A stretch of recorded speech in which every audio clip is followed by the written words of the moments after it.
Choplifter for Colecovision, a conversion of the original Apple II game of the same name, and also available for a variety of other video game and home computer formats in some form or another. This is probably the third overall version of Choplifter that I've played, following the Sega Master System version and the Atari 7800 version, which I've already touched on in a previous video about a couple years ago, I think. Anyway, that wouldn't come until later.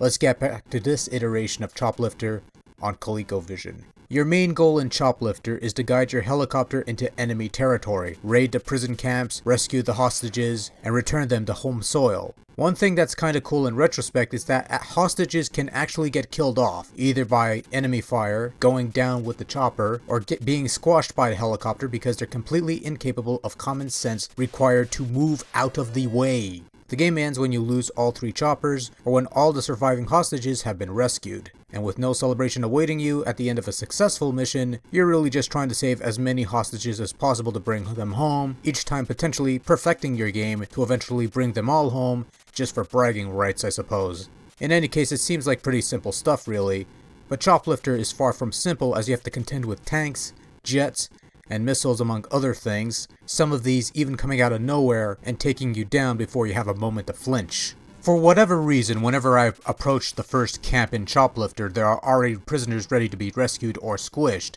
as per the case may be. I had thought this to be a random occurrence or maybe something that happens on the lower skill levels, but this is not the case.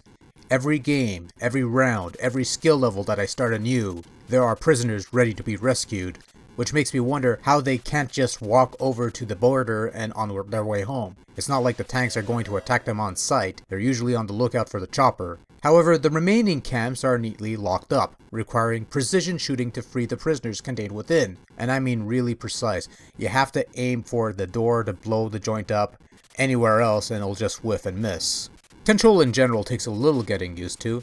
You primarily use the joystick and fire buttons for the main gameplay, with the number pad mainly reserved for selecting a game mode on the title screen.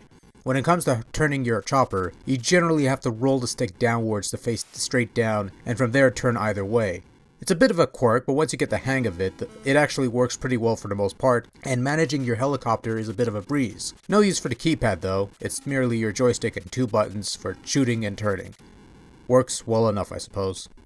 Now, Choplifter is a fairly rudimentary looking game, but almost looks a dead ringer for the original Apple II version. And even with the simplistic visuals, Choplifter looks good enough that you can recognize what everything is supposed to be, such as the tanks, the camps, the helicopters, and so on and so forth. There's some nice detail on the tanks as well as the moon in the background, the scrolling is pretty smooth, and the perspective when crossing over the perimeter is nicely handled. For the most part, visuals in Choplifter are pretty good for what they are. Sound-wise, there's not much to it. A couple jingles play here and there, but that's about it. The only constant sound is the helicopter, and it sounds alright for the most part. The rest of the sounds, the explosions, the gunfire, are not the greatest, but they're not bad either. All in all, sound-wise, it's alright, consistent with most other Colecovision games, no complaints. On a whole, Choplifter is a well-crafted, enjoyable video game, and another quality outing for the Colecovision. Gameplay is solid, difficulty overall is fair enough with slight hints of cheapness, and it's pretty fun to boot. If nothing else, the only weakness to consider is that it's a relatively short game. Only one level, and once it's clear, the game ends.